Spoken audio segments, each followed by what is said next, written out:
So chapter 3, first year chemistry, atomic structure. We were discussing about the story of atom. ठीक है, तो atom की story को हम पढ़ रहे थे और हमने कहानी स्टार्ट की थी इस बात से कि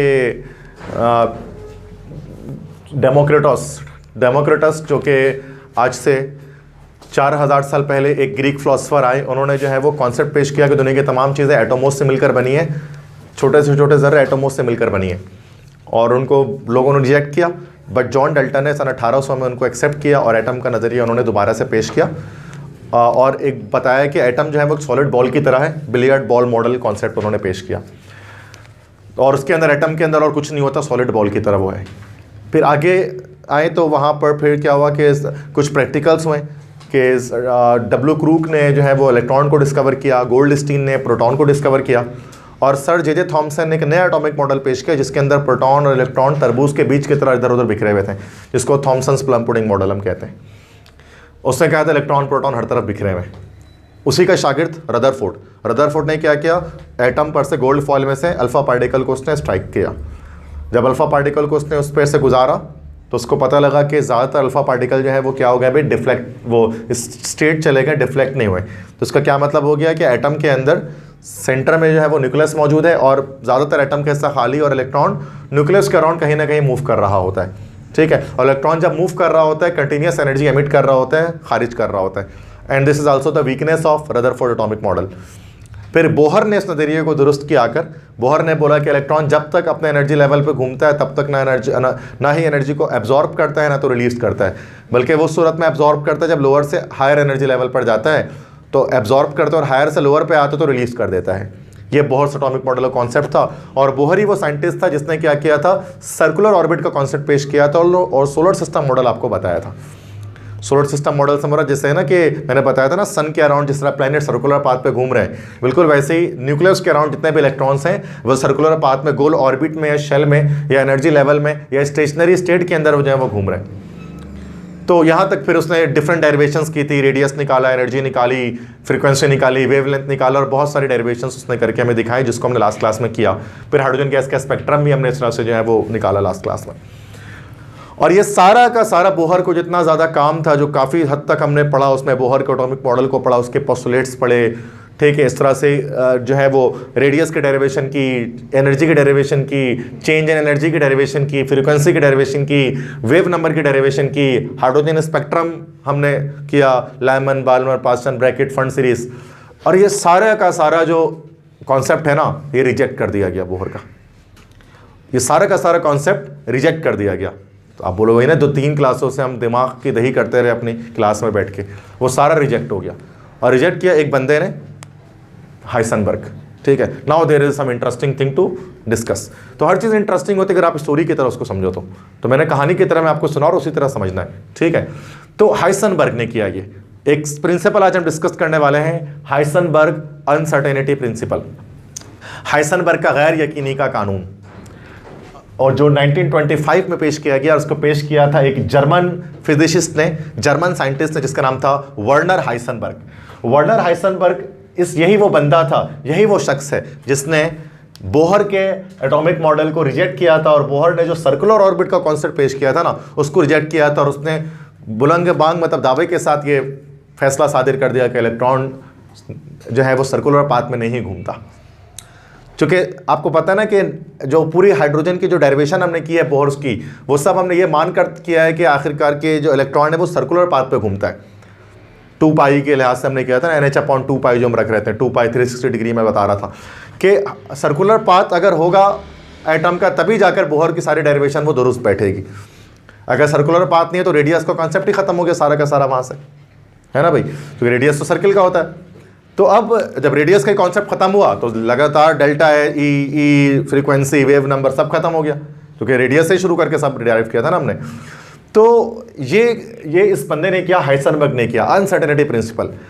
अनसर्टेनिटी किससे कहते हैं, पहले तो इस बात को हम बहस कर लेते हैं। देखो, 2 तरह के प्रिंसिपल उस ज़माने में ना, आज से 100 साल पहले मौजूद थे साइंस के अंदर, सर्टेनिटी प्रिंसिपल और अनसर्टेनिटी प्रिंसिपल, गैर यकीनी और यकीनी का कानून। सर्टेनिटी और अनसर्टेनिटी, सर्टेनिटी मतलब यकीनी का कानून, यकीन के साथ किसी चीज़ बता देने का कानून। ठीक है, जैसे जो ये कहते थे कि भाई हम हर चीज़ को यकीन के साथ बता सकते हैं, 100% श्योरिटी के साथ बता सकते हैं। कुछ ऐसे साइंटिस्ट थे जो सर्टेनिटी प्रिंसिपल पे बिलीव करते थे। नील्स बोहर उनमें से एक थे, जो सर्टेनिटी प्रिंसिपल पे बिलीव करते थे कि हम हर चीज़ को सर्टेनिटी के साथ बता सकते हैं, यकीनी के साथ बता सकते हैं, बिना किसी गलती के बता सकते हैं। जबकि कुछ अनसर्टेनिटी मानने वाले साइंसदान थे जो क्या थे, अच्छा, जो सर्टेनिटी मानने वाले ज़्यादातर साइंटिस्ट थे ना, वो अथीस्ट थे। अथीस्ट किसे कहते हैं? मतलब the one who doesn't believe in any God, जिसका खुदा पर किसी भरोसा नहीं होता, उसको अथीस्ट कहते हैं। वो सर्टेनिटी प्रिंसिपल मानते थे। और कुछ अनसर्टेनिटी मानने वाले थे जो बोलते थे नहीं, अकेले कुल जो है वो सिर्फ खुदा की ज़ात के पास है, और इंसान जब भी कोई बात बताएगा उसकी गलती का कोई ना कोई इम्कान मौजूद है। इंसान सर्टेनिटी के साथ कोई बात नहीं बता सकता, उसमें अनसर्टेनिटी, गैर यकीनी पाई जाएगी, गलती इबहम उसमें मौजूद होगा। अनसर्टेनिटी मानने वाले में साइंटिस्ट में एक वर्नर हाइसेनबर्ग थे, जो अनसर्टेनिटी को मानते थे तो गॉड बिलीवर भी थे। इन्हीं का मशहूर कोटेशन है, कहते थे ना कि साइंस की पहली नज़र या साइंस का पहला मुताला आपको खुदा का मुनकिर बना देता है, लेकिन जब साइंस का गहराई से आप मुताला करते हैं तो आपको हर जगह पर खुदा दिखाई देता है। ये हाइसेनबर्ग का कानून, मतलब हाइसेनबर्ग ने इस बात को बताया था कि साइंस ऊपर से तो लगता है साइंस में खुदा का वजूद नहीं है, लेकिन जब हम साइंस को गहराई से पढ़ते हैं तो खुदा का वजूद साइंस ही आपको साबित करता है। तो इनमें एल्बर्ट आइंस्टाइन भी मानने वाले थे अनसर्टेनिटी प्रिंसिपल को, जो खुदा के वजूद को मानते थे। सेकंड में हम इंग्लिश के अंदर the world as I see it एक चैप्टर पढ़ेंगे जहाँ पर उनके रिलीजियस व्यूज़ के बारे में, आइंस्टाइन के बारे में जानेंगे। तो मैं ये बता रहा था कि दो तरह के लोग थे। बोहर कहता था कि सर्टेनिटी प्रिंसिपल मानता था, वो कहता था हम हर चीज़ को यकीन के साथ बता सकते हैं। उसने सर्टेनिटी के साथ बता देते रेडियस ऑफ हाइड्रोजन कि 0.529 एंगस्ट्रॉम, इतनी दूर होगा पहला इलेक्ट्रॉन हाइड्रोजन का। रेडियस हमने कैलकुलेट किया था ना, पूरा एक एक करके इतनी बड़ी डेरिवेशन करके बताया था कि भाई 0.529 angstrom, this is the radius of first orbit of hydrogen. तो ये सर्टेनिटी प्रिंसिपल से बेस करता था, क्योंकि वो सर्टेनिटी के साथ उसने बता दिया था कि भाई पहला जो है वो कहाँ पर होगा, रेडियस हाइड्रोजन का, पहला इलेक्ट्रॉन कितना दूर होगा सेंटर से, उसका रेडियस जो है वो कहाँ तक होगा। अब इसके उलट में अनसर्टेनिटी मानने वाले लोग थे, ठीक है, जैसे कि आइंस्टाइन थे, हाइसेनबर्ग थे, जो बोलते थे हम यकीन के साथ हर चीज़ को नहीं बता सकते, सर्टेनिटी के साथ हम एक चीज़ को नहीं बता सकते, अनसर्टेनिटी कहीं ना कहीं होगी। और इसीलिए फिर एक कॉन्फ्रेंस हुआ करता था, सॉल्वे कॉन्फ्रेंस। सॉल्वे कॉन्फ्रेंस जो है ना वो अर्नेस्ट सॉल्वे के नाम पर होता है। सर अर्नेस्ट सॉल्वे एक बेल्जियन केमिस्ट थे जिन्होंने अमोनिया सॉल्वे प्रोसेस से सोडियम कार्बोनेट बनाने का तरीका बताया था। 9th क्लास में केमिस्ट्री में आपने पढ़ा होगा, acid base and salt chapter के अंदर, अमोनिया सॉल्वे प्रोसेस। तो सॉल्वे एक साइंटिस्ट थे, अर्नेस्ट सॉल्वे, जिनके नाम पर क्या होता था कि वो सॉल्वे कॉन्फ्रेंस कराया करते थे, साइंस का कॉन्फ्रेंस कराया करते थे। 1920 में उसका एक बहुत एक समझ लो कि एक मशहूर कॉन्फ्रेंस होता है, उसको हम सॉल्वे कॉन्फ्रेंस ऑफ एटम कहते हैं, जिस पर चूंकि 1920 ये वो साल था कि एटम पर बड़ी डिस्कशन चल रही थी इन दौरान। तो सॉल्वे कॉन्फ्रेंस ऑफ एटम के अंदर क्या हुआ कि दुनिया भर के एटॉमिक फिजिसिस्ट और एटॉमिक साइंटिस्ट को जमा किया गया सॉल्वे कॉन्फ्रेंस के अंदर, जिसमें नील्स बोहर भी थे, आइंस्टाइन भी थे, ठीक है। और इस तरह से दो मुतजाद जो है ना रवैये रखने वाले लोग मौजूद थे, सोच रखने वाले लोग मौजूद थे। बोहर जो कि सर्टेनिटी मानता था, जो बोलता था मैं परफेक्शन के साथ बता सकता हूँ कि हाइड्रोजन से कितनी कितनी दूर रेडियस होगा, है ना, n square multiply by 0.529 angstrom जो उन्होंने फॉर्मूला ड्राइव किया।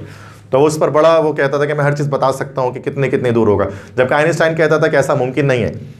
तो एक बड़ी तस्वीर आपने कभी फेसबुक वगैरह में देखी होगी सॉल्वे कॉन्फ्रेंस ऑफ एटम की, जिसके अंदर क्या है कि बहुत सारे साइंटिस्ट जो हैं वो एक साथ जो बैठे हुए, ब्लैक एंड वाइट तस्वीर है, और कुछ साइंटिस्ट बैठे हुए, कुछ खड़े हुए, और लाइन से नीचे साइंटिस्ट का नाम लिखा हुआ है। तो आइंस्टाइन भी हैं, बोहर भी हैं, मैक्स प्लांक भी है, बहुत सारे साइंटिस्ट एक साथ आपको मिलेंगे। तो वो एक मशहूर सॉल्वे कॉन्फ्रेंस है, उसकी जो है वो वीडियोज़ भी होती हैं यूट्यूब के अंदर। तो उसी में जो है वो एक और तस्वीर है जिसमें नील्स बोहर बैठे हुए और साथ में आइंस्टाइन बैठे हुए सोफे पर एक दूसरे के साथ बात कर रहे हैं। और उनमें से एक मशहूर जुमला बोला था आइंस्टाइन ने बोहर से, जब बोहर ने बताया ना कि मैंने बता दिया है कि रेडियस कैसे मालूम करना है हाइड्रोजन के एटम का, और मैं बस वैल्यू रखते एन की वैल्यू चेंज करते रहो, एन की वैल्यू 1 2 3 4 करते रहो, रेडियस निकालते रहो, इतना आसान हो गया। तो अब फिर आइंस्टाइन जो है ना उससे कहता है, तंज करता है, मजाक उड़ाते हुए कहता है God doesn't play dice. God doesn't play dice मतलब खुदा पांसे का खेल नहीं खेलता। डाइस क्या होता है, 1 2 छक्का जिसको बोलते हैं, लूडो में इस्तेमाल करते हैं, 1 2 3 4 5 6 नंबर उसमें लिखे होते हैं। तो उसने बोला था बिल्कुल वैसे 1 2 3 4 5 6 नंबर एन में लगा लो और आप रेडियस निकालते रहो, जैसे हमने निकाला भी है न्यूमेरिकल में। तो आइंस्टाइन ने उसका मजाक उड़ाया कि गॉड डजंट प्ले डाइस, कि खुदा ने इतने आराम से चीज़ों को नहीं बताया। फिर बोहर ने उसके जवाब में कहा था stop suggesting God what to do, तुम खुदा को बताना बंद करो कि उसको क्या करना है। तो ये इनके बीच की एक डिबेट चली थी, एक सर्टेनिटी मानने वाले एक अनसर्टेनिटी मानने वाले के बीच में। तो इससे लेकिन हुआ क्या, जीत अनसर्टेनिटी प्रिंसिपल की हुई और बोहर को हार हुई। तो उसी के बारे में आज हम डिस्कस करने वाले हैं। तो ये टॉपिक थोड़ी गहराई में जाकर उसको समझे क्या पढ़ने वाले। तो हाइसेनबर्ग का अनसर्टेनिटी प्रिंसिपल, हाइसेनबर्ग का गैर यकीनी का कानून 1925 में दिया गया। वर्नर हाइसेनबर्ग ने दिया, जर्मन फिजिसिस्ट थे, और इनको इसी बुनियाद पर क्या किया, नोबेल प्राइज भी नवाजा गया। तो नोबेल प्राइज होल्डर ये साइंटिस्ट हैं, फिजिक्स का नोबेल प्राइज मिला था बोहर जैसे इतने बड़े साइंटिस्ट को गलत साबित करने पर। ठीक है, तो Bohr treated electrons as particle. Bohr समझता था इलेक्ट्रॉन्स क्या पार्टिकल है, while according to de Broglie's hypothesis. लेकिन बोहर के ज़माने में ही एक और दूसरा एक साइंटिस्ट है डी ब्रोगली। डी ब्रोगली ने एक हाइपोथेसिस पेश किया था कि इलेक्ट्रॉन्स जो है वो डुअल नेचर रखते हैं। इससे पहले एल्बर्ट आइंस्टाइन बता चुके थे लाइट का डुअल नेचर, कि लाइट वेव भी है पार्टिकल भी है। लाइट को पहले ज़माने में वेव समझा जाता था, और वेव से फिर आइंस्टाइन ने बोला कि नहीं, वेव के साथ साथ पार्टिकल भी है ये। तो डी ब्रोगली ने सोचा कि अगर एक वेव नेचर रखने वाली चीज़ अगर पार्टिकल हो सकती है, तो पार्टिकल नेचर रखने वाली चीज़ वेव भी हो सकती है। तो उसने इलेक्ट्रॉन का डुअल नेचर बताया। डुअल नेचर, दोहरी खसूसियत, मतलब particle plus wave nature. De Broglie ने बताया कि भाई इलेक्ट्रॉन वेव पार्टिकल दोनों हो सकते हैं। ये उसकी हाइपोथेसिस थी, ये उसका मफरूज़ा था। और इसी डी ब्रोगलीस हाइपोथेसिस को देखते हुए हाइसेनबर्ग ने कहा था कि it is impossible for a wave to rotate in a circular path, कि ये नामुमकिन है कि कोई वेव सर्कुलर पाथ में घूम जाए। पार्टिकल तो है, जैसे बाइक एक पार्टिकल से बने हुए है ना, तो बाइक को तो आप चौरंगी के इर्द घुमा सकते हैं आराम से, लेकिन ये अगर आप टॉर्च लाइट की रोशनी को आप चौरंगी के इर्द घुमा सकते हो? उसकी रोशनी, टॉर्च की लाइट ऑन करो और रोशनी घूम जाए बिल्कुल चौरंगी पे, ऐसा तो नहीं, सीधी जाएगी हमेशा। तो अगर इलेक्ट्रॉन भी अगर वेव नेचर रखता है, तो वेव नेचर के लिए मुमकिन ही नहीं है कि वो सर्किल पे घूम जाए, है ना भाई।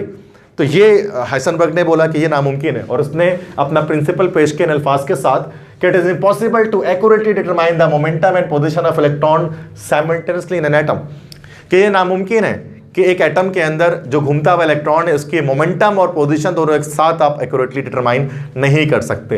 ये मैंने ब्लैक जो मार्कर से अंडरलाइन जो है ना उसकी स्टेटमेंट लिखी है। अब इसको डिटेल में समझते हैं इस स्टेटमेंट के बारे में कि क्या कहना चाह रहे हैं। देखो, बोहर साहब ने अपनी पूरी की पूरी न्यूमेरिकल जो तुमने पूरी डेरिवेशन की थी ना बोहर ने, उसमें उसने बोहर्स क्वांटाइजेशन को यूज़ किया था, जो हमने बोहर्स के पोस्टुलेट में लास्ट पॉइंट लिखा था, angular momentum of electron is integral multiple of h/2π, ये वाली बात लिखी थी ना। तो mvr इक्वल टू nh/2π, और इसी पर बेस करते हुए बोहर ने अपनी डेरिवेशन की थी। तो mv क्या होता है? mv इज मोमेंटम, है ना, momentum is the product of mass and velocity, और r क्या है? r इज द पोजीशन, मतलब रेडियस कह लो आप इसको, ठीक है। mv और r तीनों को मल्टीप्लाई कर दो आपस में, तो क्या बन गया? एंगुलर मोमेंटम बन गया। nh/2π, यहां पर 2π से मुराद क्या है? 360 डिग्री सर्किल। तो उसने ये बताया था कि एंगुलर मोमेंटम जो है ना वो h/2π के इंटीग्रल मल्टीपल है। ये बोहर की क्वांटाइजेशन थी जो मैंने इससे पहले भी क्लास में समझाया आपको। हाइसेनबर्ग ने बोला था, अच्छा बोहर ने ये बोला था कि इसका मतलब क्या, हम mv और r पोजीशन और मोमेंटम दोनों एक साथ एक्यूरेटली 100% परफेक्शन के साथ डिटरमाइन कर सकते हैं, बता सकते हैं। हाइसेनबर्ग ने बोला कि ये मुमकिन नहीं है, इट इज़ नॉट पॉसिबल कि आप दोनों चीज़ एक साथ कर लो। वेव के लिए मुमकिन नहीं है। क्यों वेव के लिए मुमकिन नहीं है भाई? वेव है ना, वेव में क्या होता है कि इलेक्ट्रॉन क्या हो, सर्कुलर पाथ में घूम रहे हैं, और अगर इलेक्ट्रॉन एक वेव है, वेव की पोजीशन और मोमेंटम एक साथ आप नहीं बता सकते। लेट से कि ये रोशनी है, एनर्जी से भर की रोशनी यहाँ पर आ रही है, ठीक है, लाइट है। अब लाइट जो कि एक वेव है ना, इसके पोजीशन और मोमेंटम एक साथ हम नहीं बता सकते।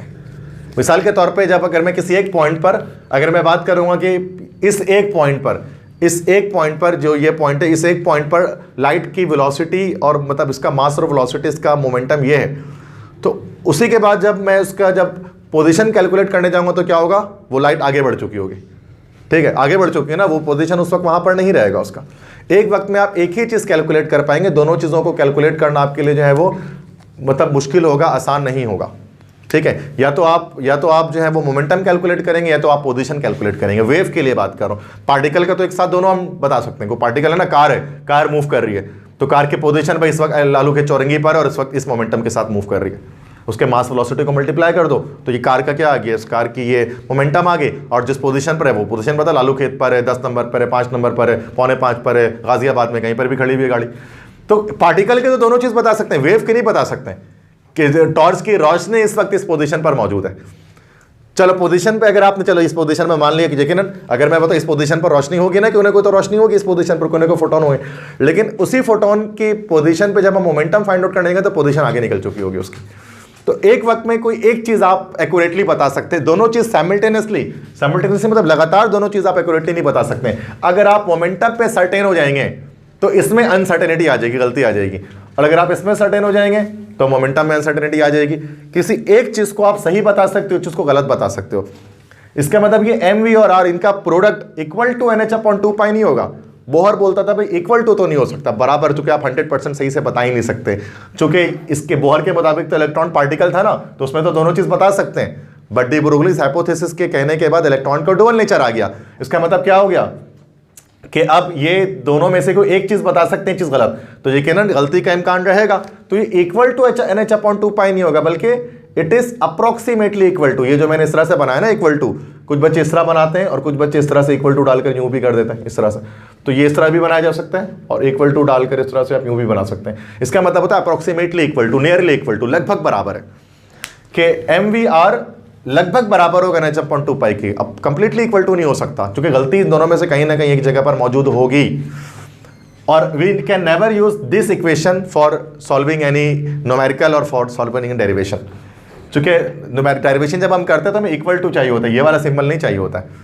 तो उसने बस थोड़ी सी बात की ना एसनबर्ग ने कि बस ये कंप्लीटली इक्वल टू नहीं होगा, नियरली इक्वल टू होगा, लेकिन इसके चक्कर में क्या हुआ कि पूरी की पूरी डेरिवेशन गलत होगी नील्स बोहर की, क्योंकि वो एक पार्टिकल के तौर पे ट्रीट करता था इलेक्ट्रॉन को। बात समझ में आ रही है? तो ये अनसर्टेनिटी प्रिंसिपल ये कहता है कि कहीं ना कहीं अनसर्टेनिटी होगी, खुदा की जात है वही जान सकती है कि मोमेंटम और पोजीशन कहाँ पर है किसी वेव का, इंसान नहीं बता सकता। एक वक्त में एक चीज़ पर सर्टेनिटी होगी, दूसरे पे नहीं होगी। और इसी की बुनियाद पर बोहर का पूरा जो एटॉमिक मॉडल है, सोलर सिस्टम मॉडल, वो रिजेक्ट हुआ, उसको रद्द किया गया और एक नया एटॉमिक मॉडल आया। ठीक है, इसके बारे में डिस्कस करते हैं आज। In this manner the concept of circular orbit was rejected. तो ये तो मैंने डिटेल में बता दिया कैसे सर्कुलर ऑर्बिट का कॉन्सेप्ट रिजेक्ट हो गया, क्योंकि किसी भी वेव के लिए तो ये मुमकिन नहीं है कि वो सर्कुलर पाथ में मूव कर पाए, घूम सके, सर्कल में जो है वो घूम सके। एंड एरविन श्रोडिंजर, और एक नया साइंटिस्ट था जिसका नाम था Schrödinger, Erwin Schrödinger. Erwin Schrödinger ने गेव क्या दिया भाई, कॉन्सेप्ट ऑफ ऑर्बिटल। ऑर्बिट का कॉन्सेप्ट छोड़कर उसने ऑर्बिटल का कॉन्सेप्ट पेश किया, जो मैं थोड़ी देर में बताता हूं। ऑर्बिटल किसे कहते हैं? कि एटम के अंदर ऑर्बिट्स नहीं होते हैं, ऑर्बिटल्स होते हैं। ठीक है, ये आखिरी और लेटेस्ट एटॉमिक मॉडल है जो कि आज तक कायम उदायम में आज तक चल रहा है। हमने बचपन से बनाया तो है सर्कुलर ऑर्बिट, गोल गोल एटम बनाया है, लेकिन वो गोल गोल एटम बनाना गलत है, क्योंकि वैसा होता नहीं है, वो बोहर का कॉन्सेप्ट होता है। 9th क्लास में हमने बोहर कॉन्सेप्ट के बाद फुल स्टॉप लगा दिया था, कुछ नहीं पढ़ा था उसके बाद। इंटर में आकर पढ़ते हैं तो श्रोडिंजर का हम क्वांटम मैकेनिकल मॉडल डिस्कस कर रहे होते हैं। तो एरविन श्रोडिंजर कौन था? एक ऑस्ट्रिया कंट्री है, उसमें नोबेल प्राइज होल्डर एक फिजिसिस्ट था, और इसने दिया था quantum mechanical model of atom. एक नया मॉडल है क्वांटम मैकेनिकल मॉडल या वेव मैकेनिकल मॉडल, उसको हम कहते हैं एटम का, जो क्वांटम मैकेनिक्स पर डील करता है। एक तो क्लासिकल मैकेनिक्स है न्यूटन वाली, जो बड़े बड़े ऑब्जेक्ट पर, हाथी घोड़ा, कार, बस, रिक्शा, ट्रक, कंटेनर, ट्रॉलर, इन सब पे लगती है, इंसान पे लगती है, कीड़े मकोड़े पे लगती है। ये क्लासिकल मैकेनिक्स है न्यूटन की। और एक क्वांटम मैकेनिक्स जो क्वांटम पार्टिकल, छोटे पार्टिकल पे लगती है, एटम जैसे छोटे पार्टिकल। तो ये क्वांटम मैकेनिकल मॉडल श्रोडिंजर ने पेश किया आपको, ठीक है। और इसी ने फॉर्मुलेट किया था एक बहुत मशहूर श्रोडिंजर्स वेव इक्वेशन, जिसके बारे में नेक्स्ट लेक्चर में मैं आपको बताऊंगा, क्वांटम नंबर जब मैं पढ़ाऊंगा उसमें बताऊंगा, ठीक है। तो ये साइंटिस्ट था, मतलब सबसे पहले देखो, फिर मैं बता देता हूँ, नील्स बोहर ने सर्कुलर ऑर्बिट का कॉन्सेप्ट पेश किया। डी ब्रोगली ने बोला कि भाई इलेक्ट्रॉन तो वेव है। हेसनबर्ग ने बोला इलेक्ट्रॉन वेव है तो गोल घूम ही नहीं सकता, तो इसका तो ऑर्बिट नहीं होगा। तो क्या होगा? हेसनबर्ग ने नहीं बताया। फिर श्रोडिंजर है, उसने बोला अभी ऑर्बिट नहीं होगा, ऑर्बिटल होगा। अब ऑर्बिटल क्या होती है देख लेते हैं, ठीक है भाई। बस समझ में आ रही है यहाँ तक स्टोरी, क्या समझा रहा हूँ कहानी, ठीक है। तो बस बहुत टिपिकल बच्चे समझते हैं इन तमाम टॉपिक्स को, समझ मतलब वो एकदम वो F-16 तैयार गुजरता है सर के ऊपर से, तो सर इसको समझना है ठीक से, क्योंकि आपको फिजिक्स केमिस्ट्री समझ में आए ठीक से। अच्छा, अब ऑर्बिट और ऑर्बिटल में क्या डिफरेंस है, तो यहाँ मैंने कुछ डिफरेंसेस को पॉइंट आउट किया है, ठीक है। तो आराम से समझते हैं। सबसे पहली बात, ऑर्बिट क्या होता है? ये मैंने इसको रिवर्स कर दिया, आप इसको यहाँ कर लो और इसको यहाँ कर लो, ठीक है, ओके। तो पहला पॉइंट ना रिवर्स कर दिया मैंने। ऑर्बिट क्या होता है? The fix circular path on which electron revolves is called orbit. वो फिक्स सर्कुलर पाथ जो बचपन से 9th क्लास से आप देखते हैं, जिस पर इलेक्ट्रॉन घूमता है, उसको बोलते हैं ऑर्बिट, मदार, शैल भी कहते हैं उसको, सही है। ये गोल सा पाथ जिसके ऊपर इलेक्ट्रॉन घूम रहा होता है, उसको ऑर्बिट कहते हैं। ऑर्बिटल क्या है? The fix circular path on which the area around nucleus where the possibility of finding an electron is maximum is called orbital.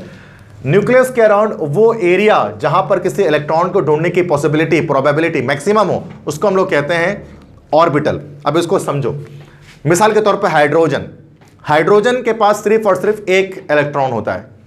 छोटे में हम लोग क्या करते थे, ये बना लिया इसका न्यूक्लियस और ये एक शेल बना लिया, के शेल, और उसके ऊपर छोटा सा एक इलेक्ट्रॉन लगा दिया, और ये इलेक्ट्रॉन बोला कि ये घूम रहा है। बचपन से टीचर ने तो यही बताया, तो यही है ना हाइड्रोजन का एटम, ये तो क्लास का फेल वाला बच्चा भी तो उसको इतना तो पता होगा कि ऐसा कुछ होता है, तो ये कोई बहुत मुश्किल कॉन्सेप्ट नहीं है, but this is a wrong concept. तो रियल में क्या होता है, ठीक है, अब जब इलेक्ट्रॉन माइक्रोस्कोप के थ्रू चेक किया गया ना कि अब हाइड्रोजन को जो एक इलेक्ट्रॉन है, हाइड्रोजन के एटम को लेट से इलेक्ट्रॉन माइक्रोस्कोप पे रखा गया और बहुत सारी पिक्चर्स उसकी ली गई, समझ लो कि 100 तस्वीरें ली गई एक साथ उसकी।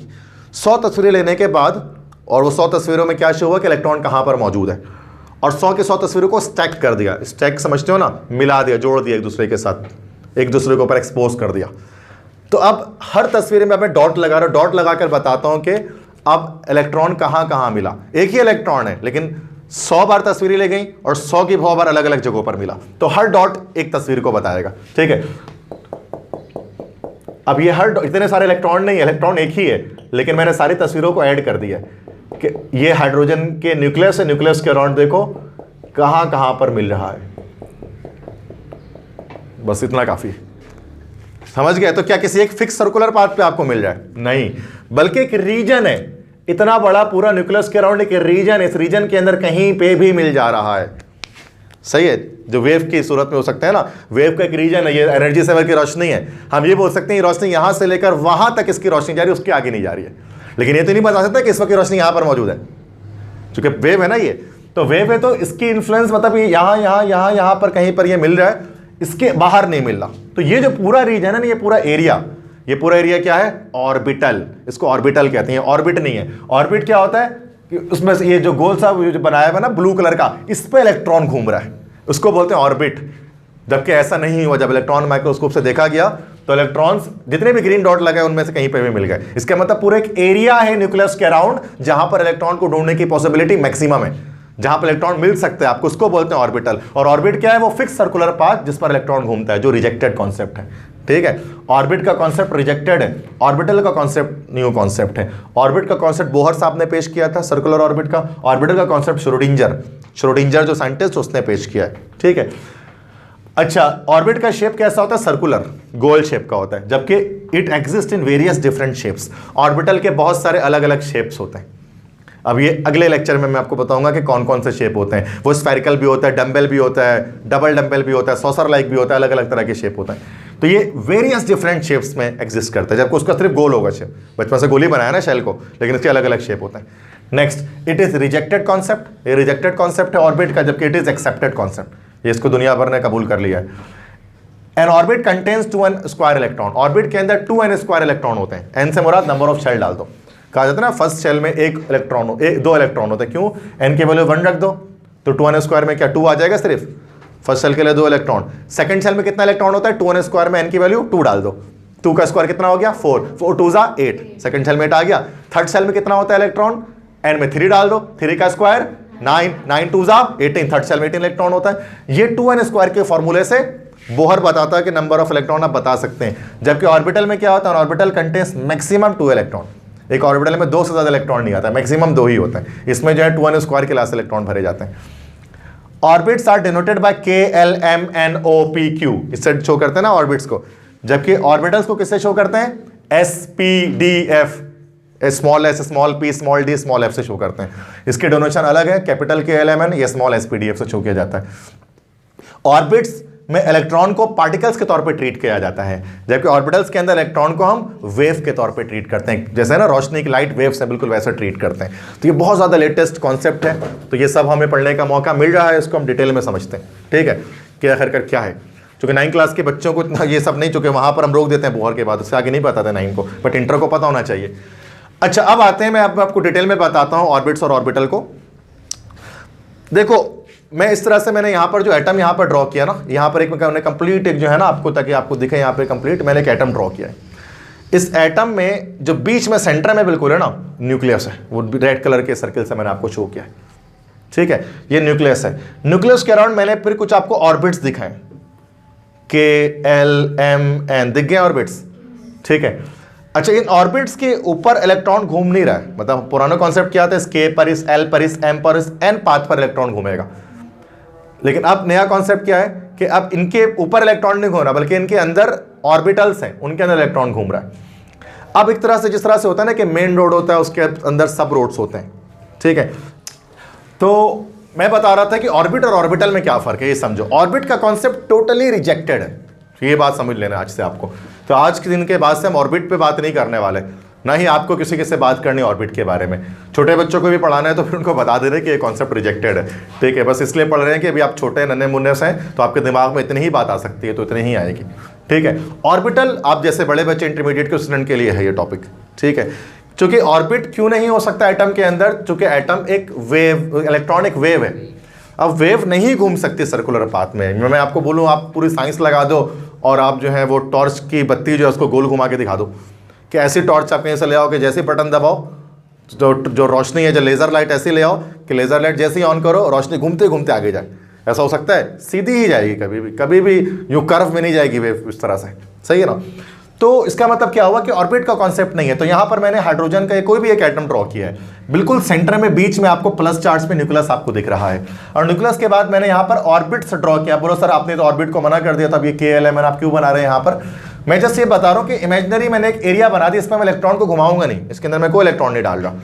इमेजिनरी एक पाथ बना लिया है कि भाई ये KLMN है, जिसको हम एटम के अंदर एनर्जी लेवल, ऑर्बिट या शेल कह रहे हैं, ठीक है। अब इस ऑर्बिट के शेल के अंदर क्या होता है, ये एनर्जी लेवल के इनके अंदर क्या होता है, सब एनर्जी लेवल, सब ऑर्बिट या सब शेल्स होते हैं, मतलब इनके और छोटे शेल्स, ठीक है। ऑर्बिट से छोटा होता है फिर सब ऑर्बिट, या शेल से छोटा सब शेल, एनर्जी लेवल से छोटा सब एनर्जी लेवल।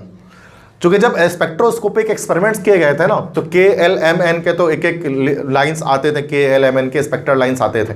जब इसको और ज़्यादा डिटेल में स्टडी किया गया तो पता लगा कि KLMN जो शेल्स है ना, जो लाइंस आ रहे हैं उनके अंदर फर्दर छोटी छोटी और लाइंस हैं। इसका मतलब कि एक एनर्जी लेवल के अंदर सब एनर्जी लेवल और है। जिस तरह से आप अगर किसी हाईवे पे गए हो, नेशनल हाईवे या मोटरवे, अगर आप हाईवे पे जाते हो, किसी मेन रोड पर जाते हो ना, तो आप देखते हो कि जो एक तो मेन रोड चल रही होती है, मेन रोड जा रहे हैं ना भाई, एक रोड जाने के लिए होता है, एक रोड आने के लिए होता है, ठीक है।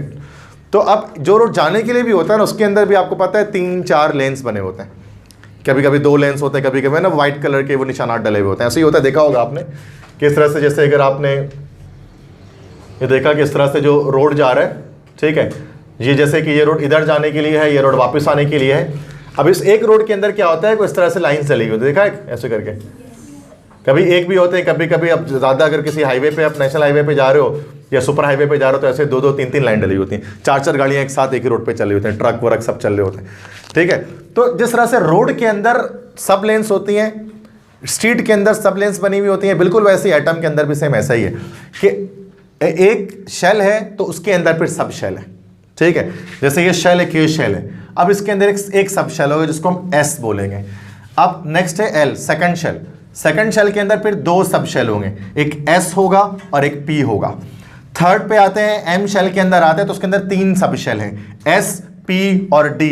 नेक्स्ट आगे आते हैं, फोर्थ शेल में आते हैं तो उसके अंदर 4 सब शेल है, S, P, D, F, ठीक है। तो उसका मतलब फर्स्ट में सिर्फ S होता है, सेकंड में S और P दोनों होता है, थर्ड में S, P, D तीनों होता है, और फोर्थ में S, P, D, F होता है। तो इलेक्ट्रॉन इस एक शेल के अंदर नहीं होता, बल्कि इलेक्ट्रॉन सब शेल्स के अंदर होते हैं, और सब शेल के अंदर भी गोल नहीं घूम रहे होते हैं। जो मैंने जैसा भी ड्रॉ किया उसको सर्कल बना के मैं जैसे ये बताना चाह रहा था कि शेल के अंदर सब शेल्स होते हैं। मैं ये नहीं बताना चाह रहा कि वो सब शेल गोल होते हैं। मैंने अभी शेप आज मैं डिस्कस नहीं करूंगा क्लास में।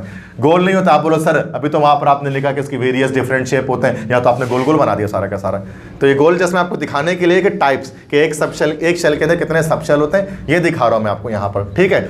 एक में पहले में S है, फिर SP दोनों है, फिर SPD तीनों है, फिर नेक्स्ट आगे जाएंगे तो SPDF चारों है। S पे 2 इलेक्ट्रॉन आते हैं मैक्सिमम, P पर मैक्सिमम 6 इलेक्ट्रॉन आते हैं, D पर मैक्सिमम 10 इलेक्ट्रॉन आते हैं, F पर मैक्सिमम 14 इलेक्ट्रॉन्स आते हैं, ठीक है। इसलिए फर्स्ट शेल में कहा जाता है ना सिर्फ 2 इलेक्ट्रॉन होते हैं, जो कि सिर्फ S होता है। सेकंड में S और P दोनों होते हैं, 6 + 2 8 इलेक्ट्रॉन्स होते हैं। थर्ड में S, P, D तीन होते हैं, तो 10 + 6 + 2 18 इलेक्ट्रॉन्स हो गए। फोर्थ पे कहा जाता है 32 इलेक्ट्रॉन्स टोटल आते हैं फोर्थ शेल में। क्यों 32 आते हैं? 14 + 10 + 6 + 2 करोगे तो ओवरऑल कितना आ जाएगा? 32 आ जाएगा।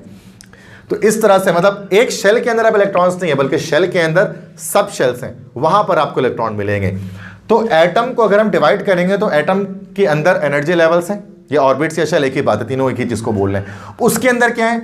सब एनर्जी लेवल, सब ऑर्बिट या फिर सब शेल।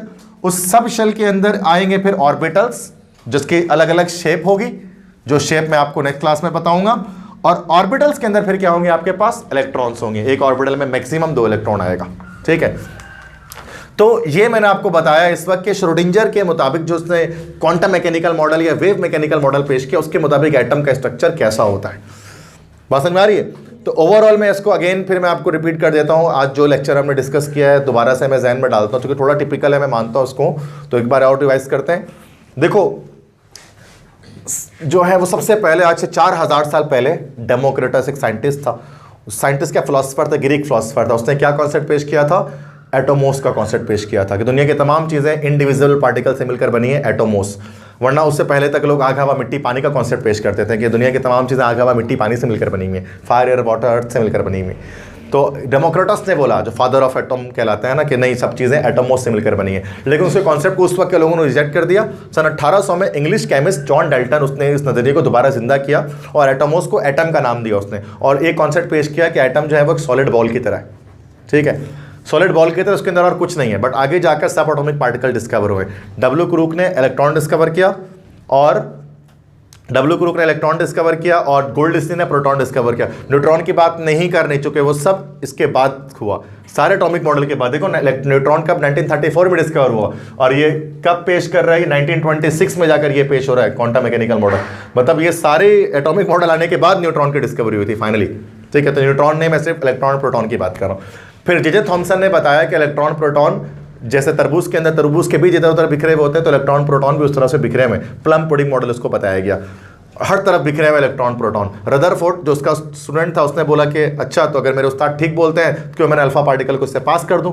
अगर अल्फा पार्टिकल को मैं एटम से पास करूंगा तो होना क्या चाहिए? सारे के सारे टकरा के वापस आ जाने चाहिए। बट ऐसा नहीं हुआ, सारे के ज़्यादातर क्या हो गए, मतलब पास हो गए, गुजर गए उससे, ठीक है, गोल्ड फॉइल में से। तो ये साबित हुआ कि इलेक्ट्रॉन का पूरा ज़्यादातर हिस्सा कैसा है, खाली है, और इलेक्ट्रॉन का सारा वजन उसके बीच में जो न्यूक्लियस है, और न्यूक्लियस के अराउंड इलेक्ट्रॉन मूव कर रहा है, घूम रहा है, और कंटिन्यूस एनर्जी के एमिशन कर रहा है, लगातार एनर्जी खारिज कर रहा है। नील्स बोहर ने बोला कि लगातार एनर्जी खारिज नहीं करेगा, जब तक अपने शेल पे घूमता रहेगा एनर्जी खारिज नहीं करेगा। हाँ, अपने से हायर पे जाएगा तो एनर्जी अब्जॉर्ब करेगा, हायर से लोअर पर आएगा तो रेडिएट करेगा। ये बात ठीक थी बोहर की, इसमें कोई शक नहीं है, ये आज भी इस बात को वैलिड माना जाता है। लेकिन उसने जो सर्कुलर ऑर्बिट का कॉन्सेप्ट पेश किया था ना, वो रिजेक्ट हो गया। वो किस लिए रिजेक्ट हुआ कि डी ब्रोगली नाम के साइंटिस्ट ने उसने इलेक्ट्रॉन के बारे में ये बात कर दी कि इलेक्ट्रॉन डुअल नेचर रखता है, तो वेव भी है ये। तो हाइसेनबर्ग ने बोला कि अगर इलेक्ट्रॉन वेव है तो इसका मतलब क्या हो गया कि वो सर्कुलर पाथ पे घूम नहीं सकता। जब सर्कुलर पाथ पे नहीं घूमेगा तो सर्कुलर ऑर्बिट का कॉन्सेप्ट खत्म। नया कॉन्सेप्ट आया जो एक ऑस्ट्रियन साइंटिस्ट एरविन श्रोडिंजर ने पेश किया। उसने क्या बोला कि कोई ऑर्बिट नहीं होता बल्कि ऑर्बिटल्स होते हैं, ठीक है, ऑर्बिटल्स होते हैं जिनमें इलेक्ट्रॉन मौजूद होता है। और मैंने यहाँ ऑर्बिट और ऑर्बिटल के बीच में आपको डिफरेंट पॉइंट्स की सूरत में बताया कि ऑर्बिटल को फिक्स पाथ नहीं है जिस पर इलेक्ट्रॉन घूमे, बल्कि एक एरिया, एक रीजन है जहां पर इलेक्ट्रॉन को ढूंढने की पॉसिबिलिटी मैक्सिमम होगी, उसको हम कहते हैं ऑर्बिटल। वो 4 तरह के होते हैं, SPDF, और एक ऑर्बिट के अंदर ही ऑर्बिटल्स होते हैं। फर्स्ट ऑर्बिट में सिर्फ एक ऑर्बिटल है, S है, नेक्स्ट मतलब सेकंड में फिर 2 सब शेल हैं, S और P, थर्ड में SPD 3 और 4 में SPDF 4 हैं। क्लियर है सारी चीजें?